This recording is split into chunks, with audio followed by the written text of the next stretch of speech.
What's up, guys? Welcome back to the Sovereign Entrepreneur Podcast, episode number 3 with myself, Danny Tobias, my co-host, Mr. Rob Greer.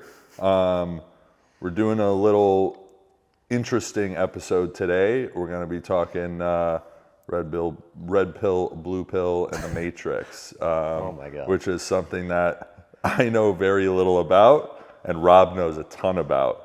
And he's just going to go off on tangents and rants about this stuff. And I'm just going to sit here and probably laugh a little and enjoy the conversation. So with that, Rob, what's going on, man? What's going on, man? This is going to be an interesting one. I took the red pill probably 5 years ago, and I could credit it to one of my friends whose name he definitely does not want me to drop. So I'm not gonna say it, but you know He will remain nameless. You know who you are. Yes. And it was actually him red pilling me on crypto that led me down this rabbit hole into Illimitable Men and Andrew Tate and the red pill and the Matrix. So I had seen the Matrix, obviously, like most people. And if you haven't seen the Matrix, what are you doing with your life? But Yeah, I don't know. have you seen the Matrix? Of course. Okay, good. All of them. Good. I'd have to get off this podcast with you if you haven't Yes. seen it. We would end this like immediately. Just right now, mic Yeah. drop. But yeah, basically there is this scene in the Matrix where Morpheus, who is kind of the head of he's the captain of the ship, and anyway, he gives Neo, who is Keanu Reeves, great guy, an option of taking the red pill or the blue pill. The blue pill, you stay in your current existence, you're happy bliss, you're unaware of the matrix that is surrounding you, the simulated reality. You take the red pill and you unlock your mind, you unlock yourself from the matrix, and you understand it for what it is. And I mean, there's a whole conversation that could be had around simulation theory. I mean, my view around AI is like each day that goes by, I increasingly subscribe to simulation theory. Simulation theory being, this is just some fabricated reality of some advanced intelligent being that we don't really understand, nor will we for a while here. And I mean, that gets into conversations around God or like intelligent alien species.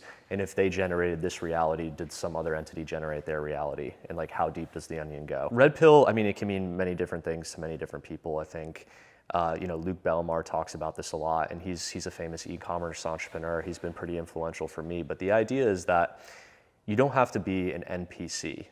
An NPC being a non-player character. It's someone who has decided, whether they like it or not, to take the blue pill and to live in this blissful existence, and they work for a corporation and they log in their 40 hours, they live for the weekend, they get drunk, they have a good time, they get their hit of dopamine, and then, it's Monday again. And you just rinse and repeat over and over again for 40 years until you retire.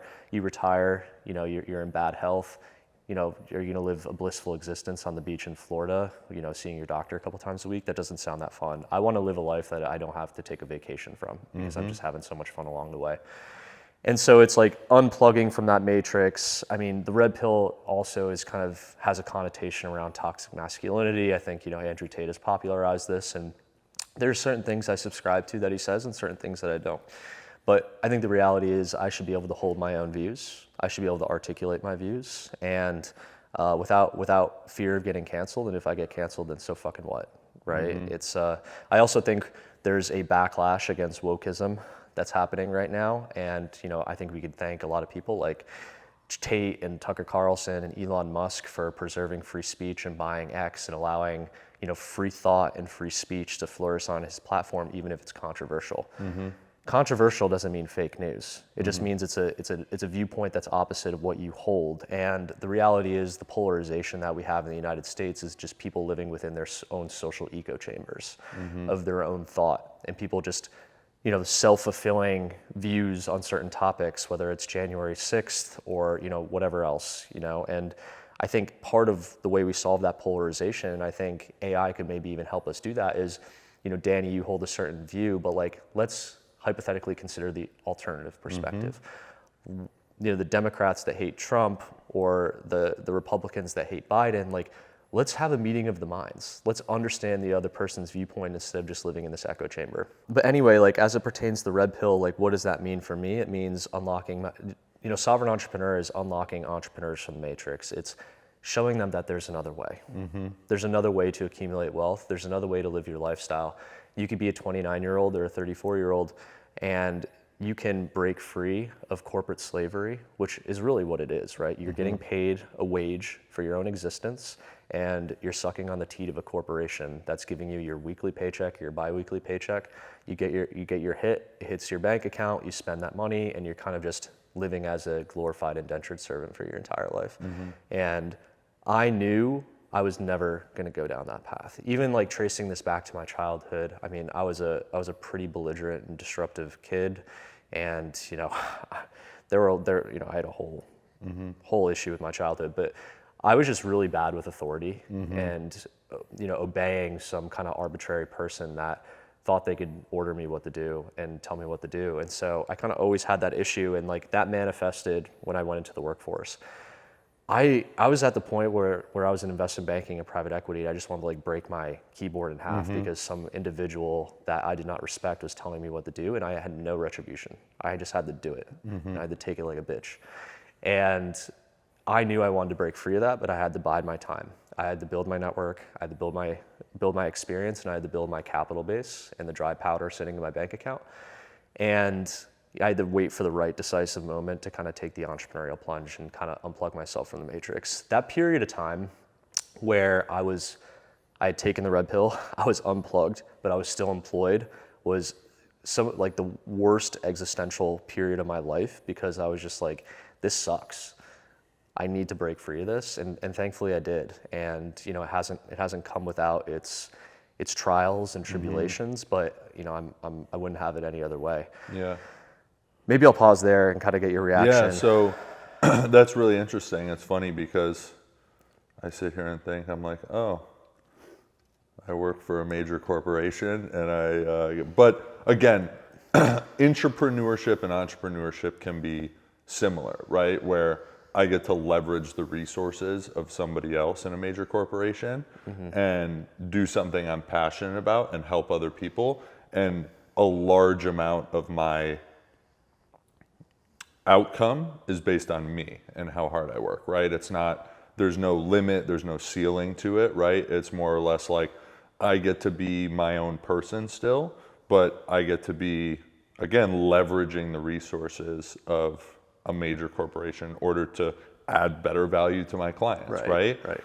But I totally understand what you're saying. And of course, hey, guess what I do outside of what I do for a living? I do other things, right? That are on the entrepreneurial side. So that allows me to kind of oscillate in both worlds. Sure. And like what works for me doesn't necessarily work for you, and Totally. each person is unique. And like I've kind of charted my own path, and you've charted yours, and you know, maybe there's an intersection at some point in the future. Yeah, but real quick before Yeah. you keep going is that I feel the similar way, right? Like that problem with authority, I have the same thing, right? I like doing things my own way. I like, because I have my own ideals and I'm not going to you're an alpha, dude. Right, exactly, right? So again, I've kind of found a sweet spot where I can do that within a major corporation rather than being like most people who are that I'm clocking my time stamp, I'm working 40 hours a week, like that's not me, right? And that's also why I do things outside of the company that allow me to develop other business interests, right? Sure. In other fields that I have passion from or in, and that allow me to, again, have more of that sovereignty rather than not. And I took the red pill too. And again, just like you, I've kind of always been like an entrepreneur, right? Where it's like, when I was younger, I had the lemonade stands, right? I used to love those things. It was a blast. Yeah, lemonade tastes good. Yeah, lemonade's fire. You got the Minute Maid powder, mix it up. How heavy are you gonna dose it? How sweet's the lemonade? But again, I had a clothing company when I was 14 with a few other people. I know that. That's sick. Yeah, and I was involved, in the extreme sports, snowboarding side of extreme sports, and again, just doing things. I've always had that over the years. I've been involved in different businesses and whatnot, and like that journey is fun for me too. And So, but like, let me just touch on something you said, because I could not agree more with this, is that time period after you took the red pill and you were still employed. You're still in your blue pill lifestyle, but your mind has changed. You're living a blue pill lifestyle, but you took the red pill, Fucking and your sucks. mindset, that is a prison. That is hell on earth. The Matrix right? is a prison. 100%, right? So, but you could be in the Matrix and not feel like you're in prison, but the second your mind is opened up to the other side of it, that is hell, like true hell. Yeah, and how because does one I've been there eject? before. Yeah. I've been there before as well, and that is like gun in the mouth. Like, I'm ready. If I don't change this, the trigger's getting pulled. Like, I totally right. understand. No, like, that's, for me personally, that's how dark it gets, right? When you know that there is something different, and You're in captivity. 100%, you're like, I am in a zoo. I mean, we're all a bunch of animals. I'm in a zoo, right? Like, there's there's my confined area over there, and all these other people, the people who have done something about it, are the ones spectating, walking around, right? So I wanted to touch on that, because I couldn't agree more with that period of time was hands down the worst period of time. Right, I've and ever like had. even if you aren't philosophically aligned with this and view kind of entrepreneurship in this light, I think, I guess that the bedrock of that philosophy is jobs are a relatively new social invention, right? Like it was kind of the Industrial Revolution, but before that point, you were kind of foot soldiers for some, king or medieval individual. But even before that, I think entrepreneurship is where we started. In the hunter and gatherer phase, you went out and you eat what you kill, and you're responsible for yourself and those that depend on you. And I think the entrepreneurs today are living in compatibility with evolution. But I think, like, secondarily, there's an economic imperative here, and there's kind of a linkage there between what we're talking about in some of the previous podcasts. There's the AI revolution happening, and I think entrepreneurship lends itself to thriving in the AI economy of tomorrow. Yeah. Let me ask you this. Do you think entrepreneurship is for everybody? It's a good question. I mean, I think people are going to be forced entrepreneurs on some level, and they're going to have to kind of make do. That period of time between massive job dislocations and universal basic income and expansion of the social safety net getting instituted, you're gonna have to get creative, right? And that forcing function, like, how am I gonna put food on my table for my wife and for my kids? I think that's a question that people are gonna have to ask, and it's gonna be an uncomfortable one. But I think at the same time, it's gonna be really good. Like, I think those that are lucky enough to lose their jobs now and be forced into entrepreneurship are gonna look back and be like, that was one of the best things that ever happened to me. Interesting. But what was the original question again? Do you think entrepreneurship is for everybody? Okay, yeah. So, Because you mentioned the trials and tribulations, right? yeah. That will take a lot of people out. Well, what makes a good entrepreneur? I think that's the real question. Let's answer that question. Yeah. What makes a good entrepreneur? What do you think the characteristics are? I think there's a generalization. I think, like, me introspectively answering that question in a humble fashion, which I'll try to do right now. What makes me a good entrepreneur? I think it's incompatibility with authority. I think it's being a free thinker. I think it's risk tolerance. I think it's pain tolerance. I think, you could be a very successful introverted entrepreneur, but I think extroversion lends itself to that. Like me at this conference, like, I could fucking talk all day long, dude, and it works. And yeah, and I think it's also kind of like my personality type. Like, I don't know if you know your Myers-Briggs by any chance, but like, I'm an ENTJ, so extroverted, intuitive, thinking, and judging. E, everyone knows what that is. Intuitive is, you're able to see the greater picture and see the future and kind of extrapolate trends of today and where things are going and seizing on opportunities based on where things are going.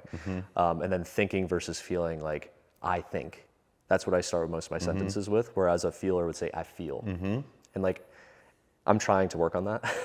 It's very tough for me to kind of articulate my emotions. And like, I think that's one of those things where you have to identify your strengths and weaknesses and really double down on your weaknesses. But there's a camp of people that are like, you should double down on your strengths. And then the last thing is just judging versus perceiving. So the person that judges is one that likes to live a relatively routine existence with like, you have your routine and you do that every single day. And like you build in some time for spontaneity, but like my entire life runs on a to-do list. But I think like ENTJ is also like associated with, being a leader, being a commander, that's what it's kind of called. And it's like, I'm able to kind of sit atop an organization as the CEO and like top down run that organization by, commanding and instructing, people that sit beneath me, those whose salaries I'm paying to do things on my behalf. But what does it mean to be a good entrepreneur? I'll round out the thought with Naval Ravikant. If you can build and you could sell, that is what it means to be an entrepreneur. And that's how you accumulate wealth. And also kind of like taking advantage of leverage, right? So like what is leverage? It's not just capital. Mm-hmm. It's human capital. Mm-hmm. It's monetary capital. It's I forget, was it Archimedes? I forget. But like, it's give me a long enough lever and I can move the world, right? And mm-hmm. that's leverage. And what does leverage mean? It means things are operating on my behalf without me having to get involved with them. It means I don't have to work that hard in 3 years because my business is operating by itself and producing meaningful cash flow and income beyond my lifestyle.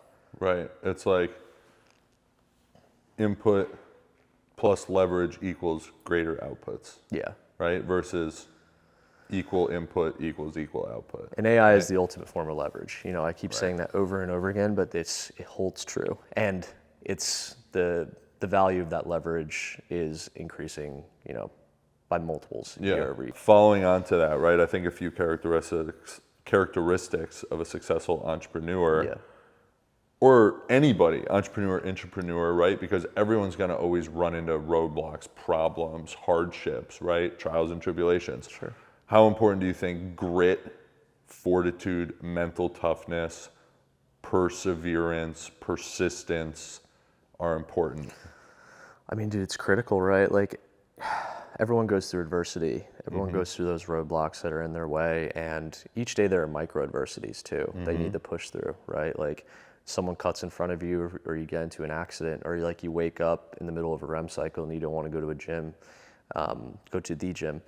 You need to push through that. Mm-hmm. And how do you acquire that grit and perseverance? It's having pain tolerance. Mm-hmm. And how do you develop a pain tolerance? It's inadvertently experiencing a lot of pain in your life and a lot of suffering in your life, but it's also subjecting yourself intentionally to that pain as well, mm-hmm. right? Like Zach Pogrub, he's someone I really look up to, and I feel like, kindred spirits. Like, I resonate with pretty much everything he says, and he's just out there every day. Like, even in the sweltering 90-degree weather in New York City right now, that he's posting about 10 miles a day, mm-hmm. a day, just whipping himself. Like, and this is Goggins too, right? And there's kind of a fine line between beyond which point like you're masochistic. Like, Goggins, I think, fucking hates himself, mm-hmm. but I think he's just an incredibly inspirational person. Mm-hmm. Like, he literally ran a 100-mile race in San Diego when he was just like not properly trained for that, mm-hmm. and he was peeing bile because his kidneys were failing, mm-hmm. and he took himself to that level. But that guy has a pain tolerance unlike anything I've ever seen, except for that one person you were telling me about,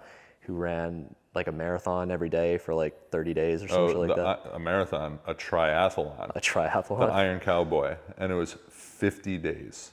Straight. And then he did it again at a different point in time, 101 days in a row. 101 triathlon 101 triathlons in 101 days. That is a different level. How many do you think you could do if you had a gun to your head? At least 101. Do you actually think if I had a gun to my head, if you had a gun to your head, you could do whatever the heck you were being demanded of doing. Well, that's like the Navy fully SEAL believe thing. That, yeah, right? It's like the Navy SEAL thing where it's like when you think you're done, you're only 30% there. Yeah, like you're not even close. Yeah. The crazy part is channeling that like mindset when you don't have a gun to your head, right? Like, you have to pretend there is James Lawrence, that's the Iron Cowboy. Like, he did it without a gun to his head.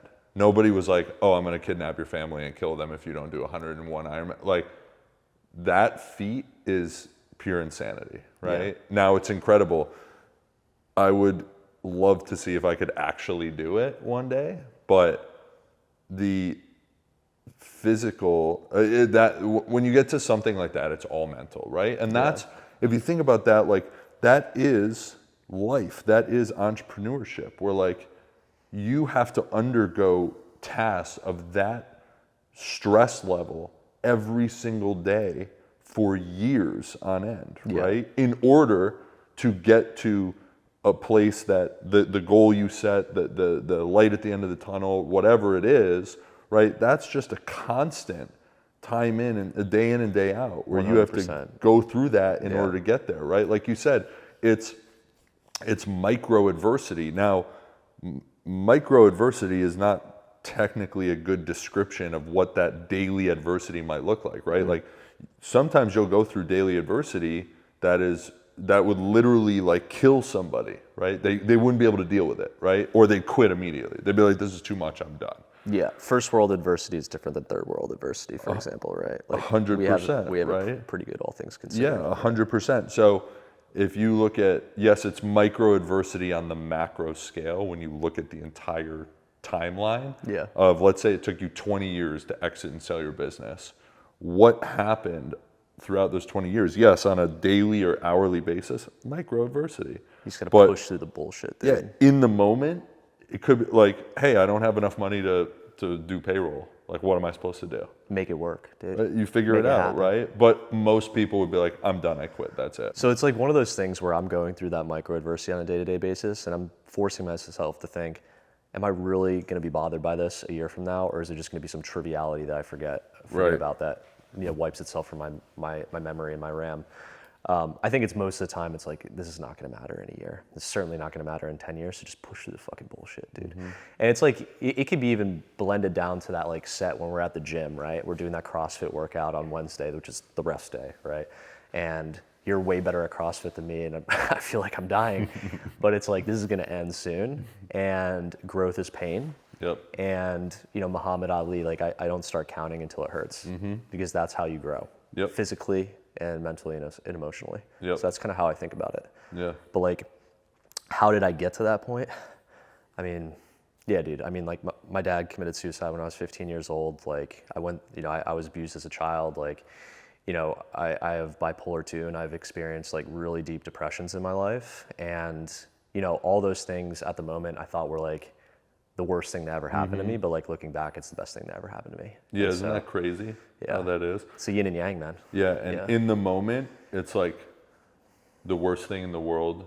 It's like the world's gonna end because of this. And then as long as you just don't quit, as long as you just keep going, like you said, push through the pain, wake up the next day and be like, okay, what can I go do to be better or make this situation better?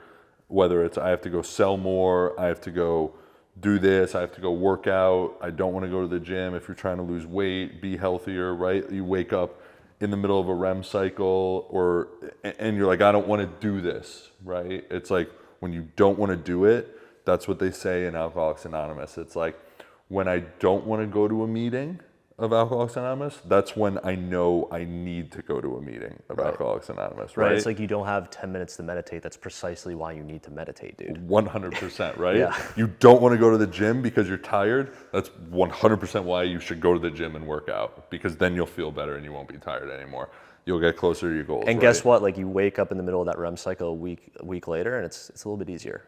100%, right? Yeah. And that's the stress or the adversity does not change, but your toughness or your practice, right? Your ability. It's a muscle. Right. Yeah. It grows stronger, so that adversity becomes a smaller adversity in your mind or to you personally, right? Because you're like, wait a minute, I've been here before. All I got to do is just get up and move and I'm good, right? So, okay, let's go do it. And then bro, you do and it was just Memorial Day, right? And Yeah. like we did the Murph workout to honor Murph, and I'd love for you to talk more about that, but it's like, dude, if we were this age in 1944, where would we be? We'd be in fucking Germany, or we'd be in Japan. If we were this age in the late 60s, where would we be? We'd be in fucking Vietnam, hunting down Viet Cong and falling into traps, into booby traps, and prisoners of war that have to play Russian roulette. Yep. And the northern Japanese were betting on it. Yeah. We have it pretty good, all things considered. Also, just like rewind from that point, now even within the American context, like we would be cannon fodder for King Henry or whoever Yep. else, right? Or Julius Caesar or, Yep. you know, Alexander the Great. Yep. We'd just be nobodies. Yep. And so like to have this opportunity, one, I just feel an immense sense of gratitude no matter what I've been through in my life. Like, and part of it too is like, you know, any female that's watching this or any beta male that's watching this, which should probably tune out at some point. It's like, dude, I'm just a bad motherfucker. Like, I try to think about that every day, and like, I'm an uncommon breed, and I'm gonna do this. Yeah. I'm just gonna show up every fucking day, and life is a series of probabilities, and if you just take more shots, if you walk up to that girl at the grocery store, if you do that extra rep, if you start that business, and you just don't quit, your tolerance for rejection goes a lot higher. It's like part of sovereign entrepreneur, like we're literally just putting ourselves out there and saying what we think and like inviting criticism. Yeah. It's like, who the fuck cares? Yeah. Right? All I care, like Hormozy just said this recently, and we were talking about this on the stairs at Santa Monica a week or two ago, but the only people that you should really care about their opinions are those that are going to be eulogizing you, right? And like, I don't take it that far. Like, I still care about what my family and friends think, even if they're not going to be speaking at my funeral, which I hope never happens. But you know, the NPCs, the non-player characters, the people that are in their cozy existences who are going to get fucked by AI, I don't give a fuck what you think. Yeah, 100%. And even again, to get more close to Hormozy and to take it farther, like, I agree with him, because guess what? Maybe some of my family isn't rooting for me, right? Or they think they are, Yeah. but they're not. They're like, the ideas, the goals are too big for them, Yeah, right? the friends are happy by your losses, not real friends. Right, Yeah. exactly. You know, and again, it's like at the end of the day, like if my family doesn't agree with this podcast or what I'm doing, like I don't care, Pound right? sand. Because Yeah. guess what? It's my life, not theirs, right? Yeah. Like I have to do what gives me fulfillment and gives me happiness and joy, and not give a shit about what anybody else thinks I should be doing, right? Right. It's being sovereign. It's being true to yourself. Exactly. I think if you're expressing yourself, if there's an alignment between what you feel and your external action, your internal thought and your external action, I think that is fulfillment. That's how I derive, 100%. you know, meaning from my life. 100%. And who is to judge me or you or anyone on that? Anyone, right? Like, And the reality is, like, most people are just fixated with themselves, right? They watch something and they're like, oh, that's interesting, or that's controversial, or like that guy's a fucking tool. Yep. And then they're going to go about their miserable existences. Yeah. Or hopefully happy existences. Yeah, and that's why, especially anyone who's listening, that's like kind of on the edge of doing something or starting something or going off on their own. Taking the red pill. Right, taking the red pill is like all the people, and this is, you'll hear this on everybody's podcast, everybody's books, everyone you think or you're worried about their opinion only care about themselves. Yeah, we're all a bunch of fucking narcissists, dude. Right? Yeah. Like like only consumed with yourself and your life and what's going on and your problems and your issues and this and that. All the people that talk shit, like they don't even care anyway, right? Yeah. They only care about themselves. Yeah, at I the mean, end of for the day. example, like you have a budding Instagram addiction. I'm already fucking addicted, right? Right. But you're addicted to producing, Yeah. not consuming. You want to elaborate on that thought? Yeah. So again, I used to be addicted to consuming, right? We live in a consumer society, obviously, right? It's look at Amazon. All their customers do is consume, right? And that's what makes the American economy so great, by the way. 100%. But it also makes us miserable and dopamine slaves. Correct. And I mean, again, we can go off on other tangents, you know, about technology and what it's done to society. But again, is like, instead of being a consumer of everything, right, and not delivering value to the world, I would so much rather produce the content Yeah. in order to add value and try to help somebody. And what's so funny is since we started doing this and started posting this stuff, that's been like the consensus of like, oh my God, this was so great. Thank you so much for putting this out there. Keep doing this, keep going. Like, that's what gives me fulfillment. I don't get fulfilled. I am so like happy. It's almost like the whole time. Dude, it's awesome. Like we just started posting yesterday and like the groundswell of positive feedback. And guess what? Like not being completely dismissive of the criticism because that's how we learn. But it's Totally. like I care about like the people that are picking up what we're putting down. We're vibing, and they're like, dude, this is awesome. Like, I didn't know you were thinking about this. I didn't know you were doing this. And like, I resonated so deeply with this. Yeah. And being able to, again, like if I only help one person, like per episode, mission accomplished, right? If I only add value to one other human being, mission accomplished, right? And like, it's funny because I always say this, and Alcoholics Anonymous is based around service, right? Like when I'm of service to somebody else without expecting anything in return, right? Like this podcast is something we're doing. I don't expect someone to just start like paying us. I don't expect like I don't expect to get like rich and famous overnight because of this podcast. I'm doing this in order to help other people, right? Like that's why we're doing this, to deliver value to the masses on a variety of subjects in order for people to think differently, have a different opinion, see things a different way, maybe take the risk that they've been waiting to take, right? So like that is the high I was chasing when I was drinking and doing drugs all the time. That is I get that feeling for what I was chasing all those years. When I'm of service, when I help somebody else without any strings attached, right?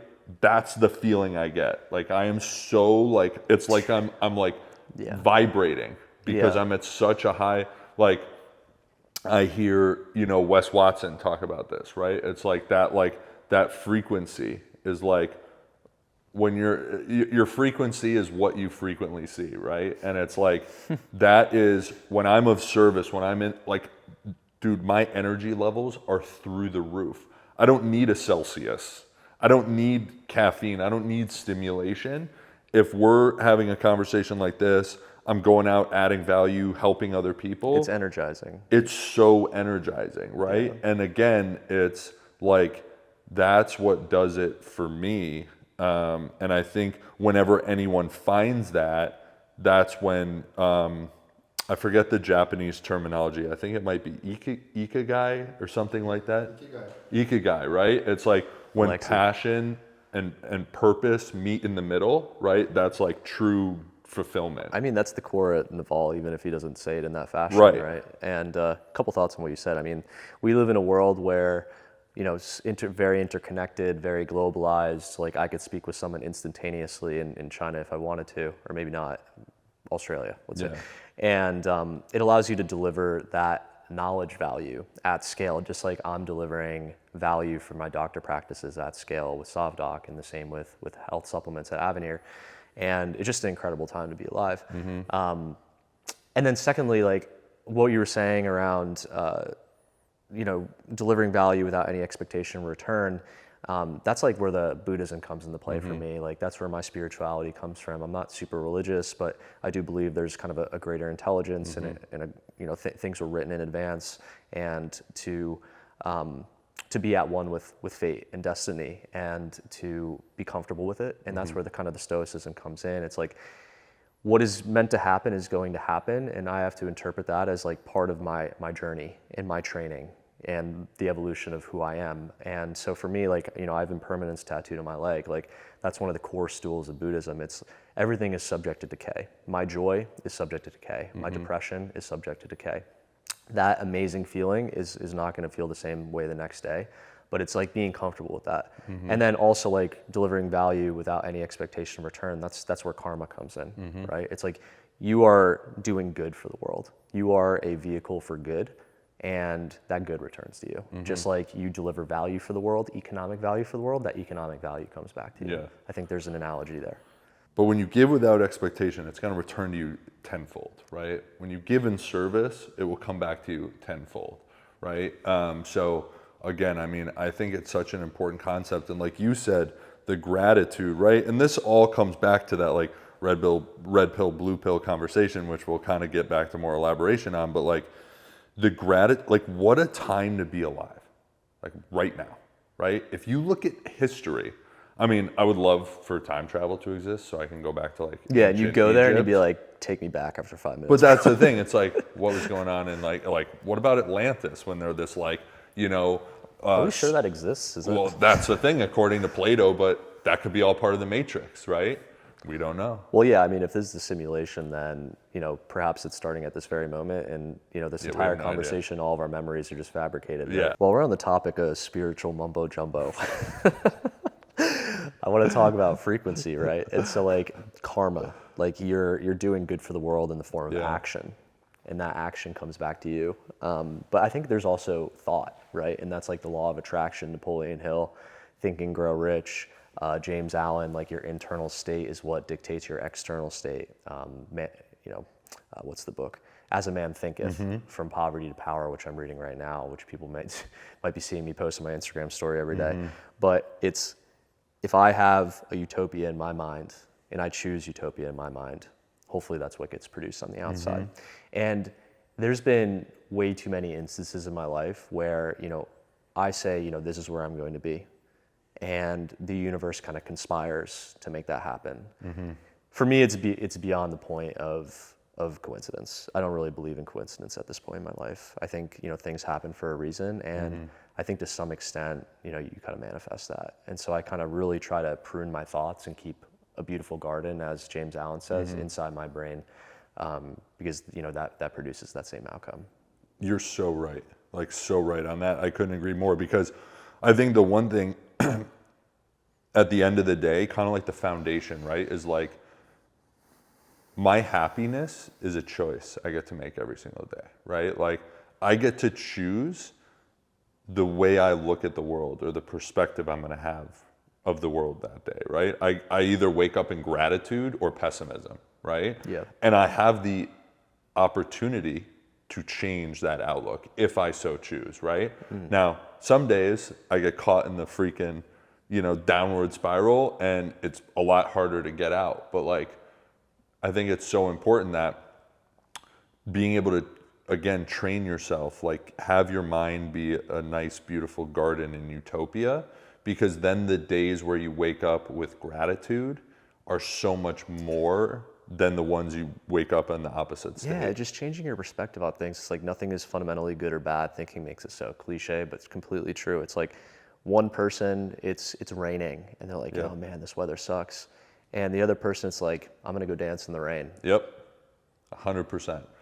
And that's such an important thing, because so many people, I think, and this was not like natural for me, right? I think probably for you as well, like you've had to develop habits and build up to this point, right? And go through a lot of self-discovery and learning. And self-destruction. And self-destruction, right? And build back like the phoenix out of the ashes, right? 100%, right? And I think that's really important for a lot of people to understand is we're not like born like this, right? Discipline, mental toughness, grit, fortitude, gratitude, all these things take years of work after years of destruction, right?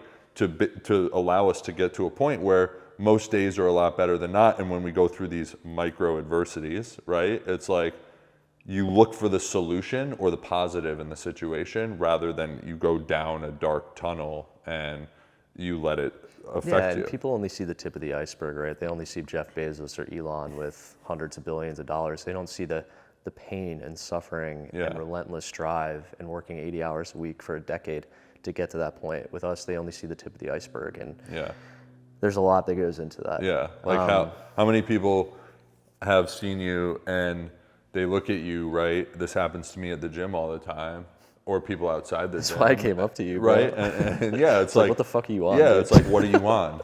It's like, why don't you fucking watch me work out, dude? Like, are you serious? Every single day. Every fucking day.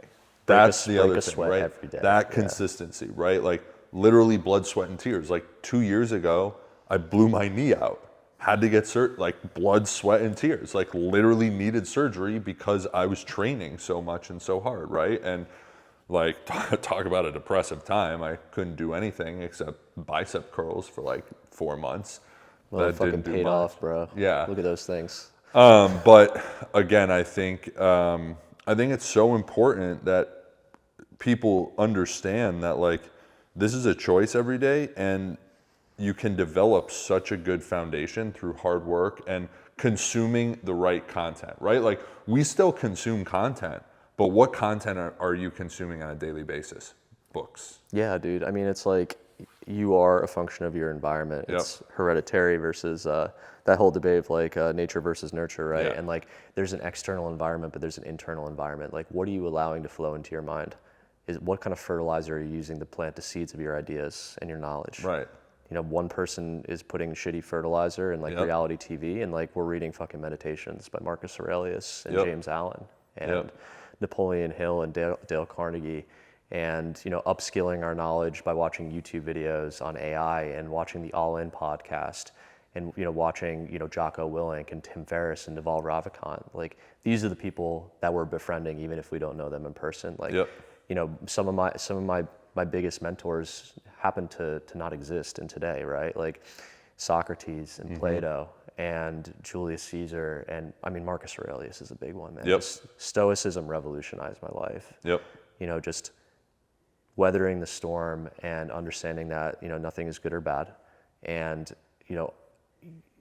to some extent you could control your environment and influence your environment, but like a lot of the time, like what happens in this presidential election, I'm not going to influence that. Like, Nope. I'm just in this game. I understand I'm in the matrix, even though if I'm removed from it, I'm an active player, not an NPC. Yep. But my ability to influence the outcome of that stuff, at least at the moment, is not there, right? Correct.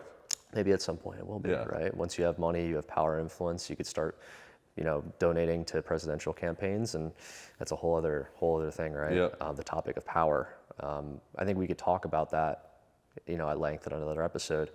But I can't influence those things, and so like I just need to take steps within my own sphere of influence that optimize for my own life and for those that are dependent on me and for those I care about, like my nucleus, right? My inner nucleus. I think like my connections, my network is concentric circles. Like you have your inner nucleus, you have your family, I have my family, my close friends, my fucking brothers, dude, like ride or die.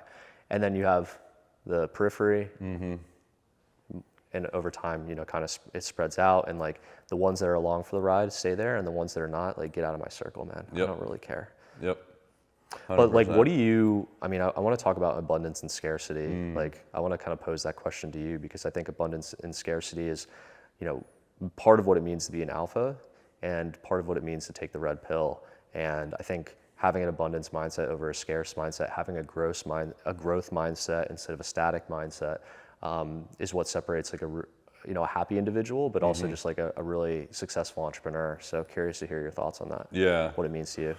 So abundance is, I mean, the only space to live in, right? Like you said, every successful entrepreneur, intrapreneur, right? Like you look at a guy like Jamie Dimon. Jamie Dimon is an intrapreneur, right? Like by definition.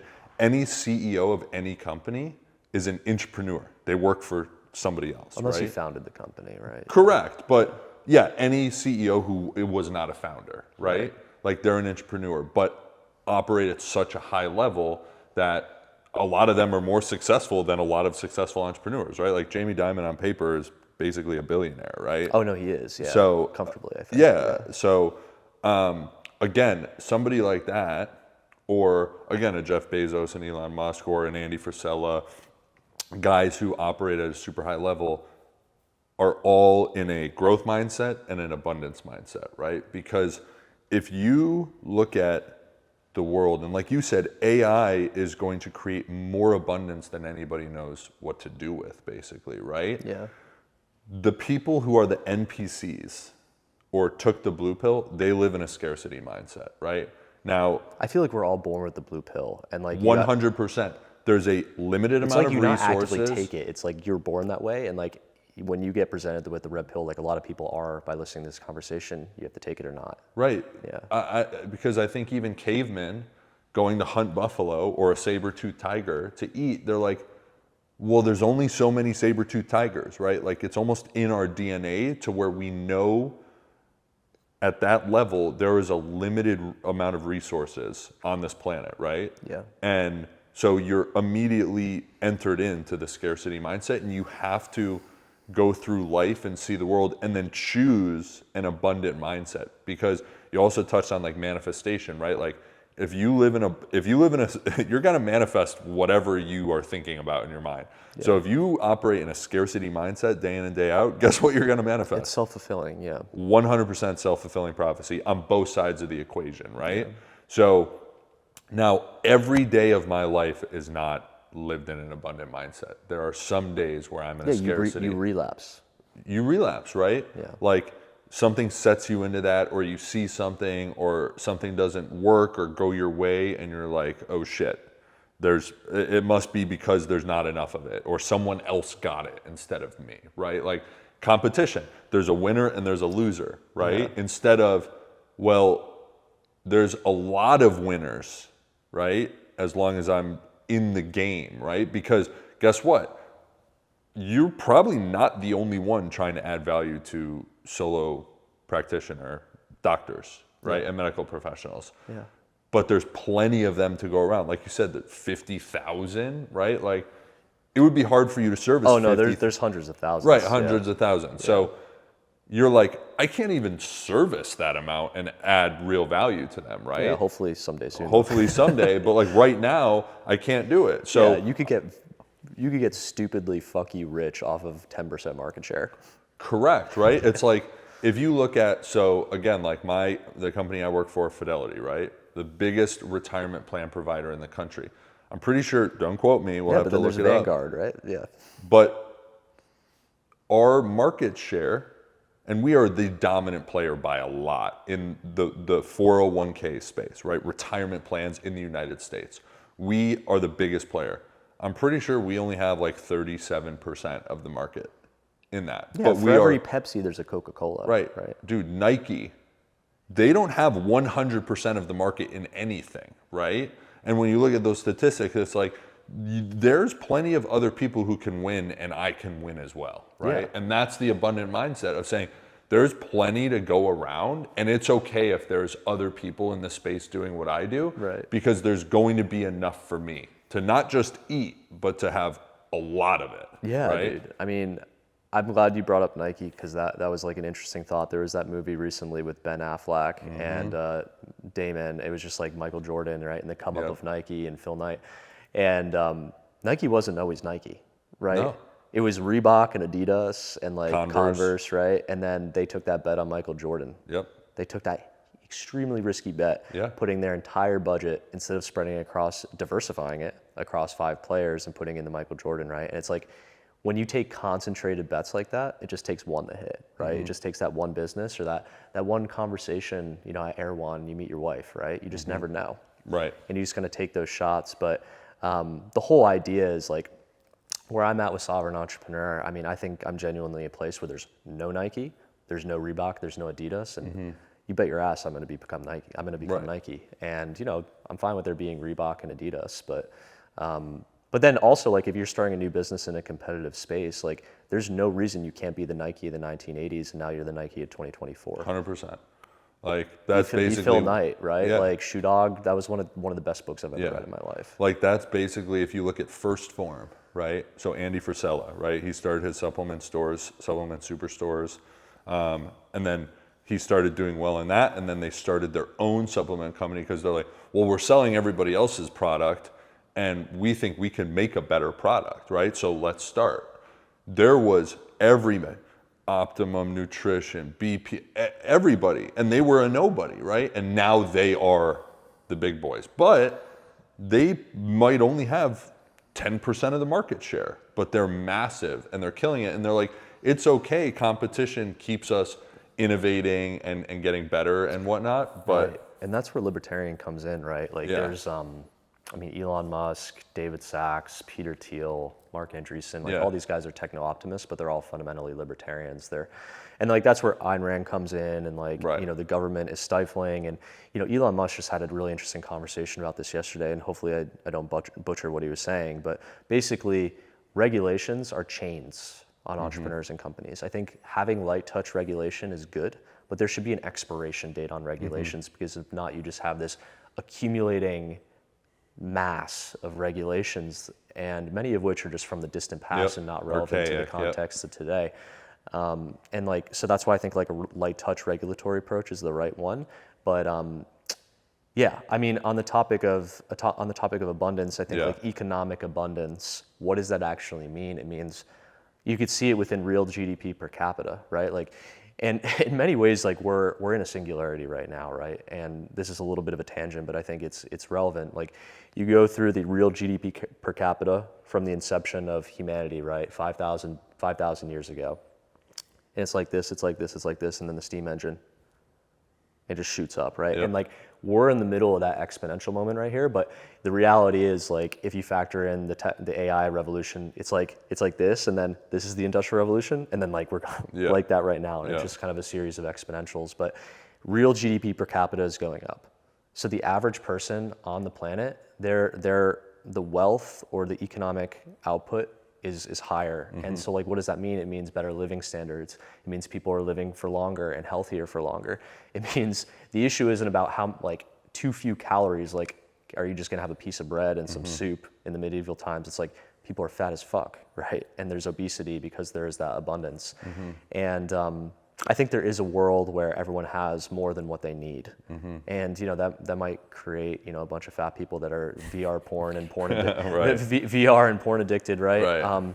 But I mean, for everything like that, there's always also like GLP-1s, which are going to revolutionize obesity, right? The Ozempics of the world. Like, people are going to eat more food and consume more, but there's also going to be, you know, other things that you could take to counterbalance that. I mean, eventually it'll just get to a point where you could eat whatever you want and you're not going to gain calories because we just have nanobots that are accelerating our metabolism. Or maybe we just don't have to eat anymore, right? Or not have to sleep. Because would you miss eating food if you were never hungry? Would you miss sleeping if you were never tired? Dude, Not at I all. wish I never had to sleep, bro. Yeah, like I wish. Limitless. Yeah. How, like, yes, it started to affect him negatively, right? In the movie, you actually did have to force But then yourself he to sleep. injected it at the end.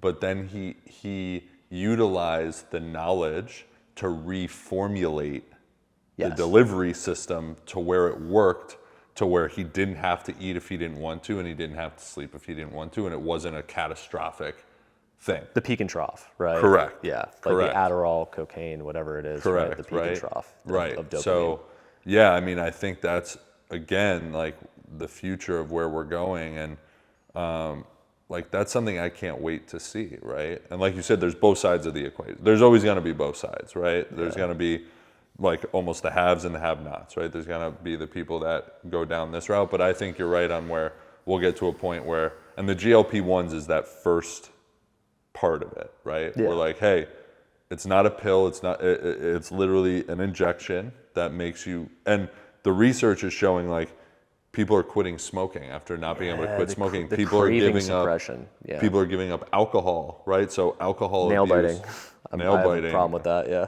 Yeah, right. All these things that people have not been able to give up for decades. They go on GLP-1s to help with weight problems, and all of a sudden, like, oh my gosh, I stopped. I don't want to drink anymore. Like, I don't have that craving, right? Yeah, and it's a cost benefit, right? Like, obviously 100%. you're going to get some like gastrointestinal issues or whatever Yeah. side effects there are, but like, does the positive outweigh the negative? Like, Yep.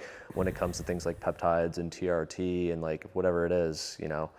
Do you think that those things are part of that like red pill lifestyle? Like the enhancement is like the government wants you fat, they want you sick, they want you dependent, They want you feminized. they want you beta, right? 100%. So by saying, hey, I'm going to essentially take it into my own hands to utilize these peptides, which are incredible vehicles in so many ways, right? Where you are just increasing your body's natural systems, basically, right?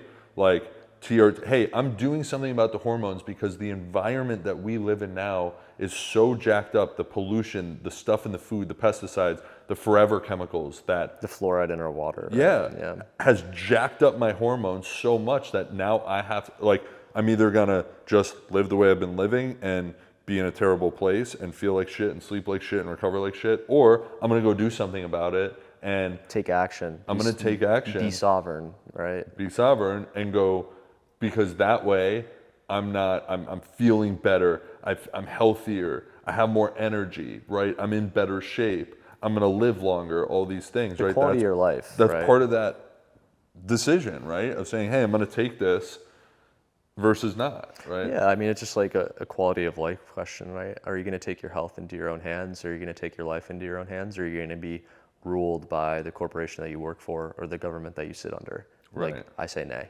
Yeah. You know? No. And yeah, man, I think that's part of being alpha, right? To like take your health into your own hands and like not take what the doctor is prescribing to you mindlessly and actually do your own research. But I mean, I think like as a male part of the human species, I think it's very binary. You're a beta or you're an alpha. How do you define both? How do I define alpha and how do I define beta, right? So You're gonna outsource your thinking? I'm going to outsource my thinking to Chat GPT for this one. Danny GPT? No, I don't have Danny GPT on the phone yet. Define alpha Versus beta. versus beta For males. for males. Let's see. Let's see what we get. Oh my gosh, this is so long. Anything good? Yeah, I'll give the Spark Notes version of this, okay? Basically. it. So essentially in the social context, okay, blah, blah, blah. All right, so alpha male. An alpha is typically seen as a dominant, confident, and assertive individual who takes charge and leads others. Beta is often seen as more passive, cooperative, and less dominant compared to an alpha male, i.e. NPC. i.e. NPC, or anyone who is not a leader, right? Yeah, I think leadership, follower or leader, right? yeah. It's the herd mentality, right? So there are the sheepdogs or like the wolves who basically take care of the herd, right? We lead the herd wherever, right? So the alphas, like Andrew Tate, there's people who can influence the behavior of hundreds of thousands of people. Millions, Yeah. Right? I feel like a lot of guys resonate with what Tate say, but they're afraid to talk about him and post about him. But I think there's going to be I think woke people are going to be getting canceled in the context of a potential Trump administration. I think there's already a big backlash against that, the woke mind virus. Yeah. That Vivek and Elon and Yeah. whoever else is talking about. Yeah. But yeah, no, I think I agree with that AI generated definition of alpha versus beta. That, by the way, that was powered by Chat GPT 4.0. 4.0. The one they just released. Yeah, I question why you weren't using Claude 3.5 because it's far superior. But Well, I haven't downloaded that app on the iPhone yet, so I'll get there, right? Everyone knows I'm a novice. This is day one, right? So I'll get there. Don't worry. But yeah, no, I mean, I think that kind of rounds out my thinking on alpha, and I think everything that we had talked about is being an alpha, and kind of taking sovereignty over your own life, like producing your own income. And I think as an entrepreneur, the beauty is like there's a tight linkage between your inputs and your outputs too, right? When you're working for a company, you have no incentive to put in those extra hours and to put in that extra elbow grease because at the end of the day, you're still getting that fixed salary. If you work more hours, you're just diluting your hourly compensation. Whereas an entrepreneur, it's like I have one more conversation, like with that doctor. Like when I was at the conference, like I was having so many conversations, I was so tired. But instead of going back to my hotel room, I was like, all right, I'm just gonna drink the Celsius and have 5 more conversations. And guess what? Like that's gonna lead to a lot more money in my pocket. And so the more effort you put in as an entrepreneur, the more your output. But yeah, no, I think like that was probably a good introduction to, I mean, at least how we define red pill. I think there's a variety of other tangents we could have gone down. But any parting thoughts from your end? yeah, I mean, again, I think it's. Listen, guys, at the end of the day, what do you want to be? An alpha or a beta? You want to be a leader or a follower, right? Do you want to be someone who takes ownership? Yeah, do you want to be a little lamb or do you want to be a wolf, right? Like those are the two options. Like again, it's either A or B, right? There's no gray area in the middle. There's no like, well, let me be a wolf lamb. Can I be a mix of both, right? Tinkerbell, yeah. Yeah, can I, right? No. So do you want to be, right? The alpha takes ownership for their life and their actions. Ownership, Jocko Willink. Ownership, Yeah. right?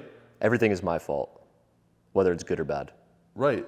His famous quote, which is one of my favorite quotes, is, and he learned this in the teams, right? Is there's no bad teams, there's only bad leaders, right? And my belief, that is 100% true. 100% true, right? If you have a good leader, you can make a team of people do anything and accomplish any goal, right?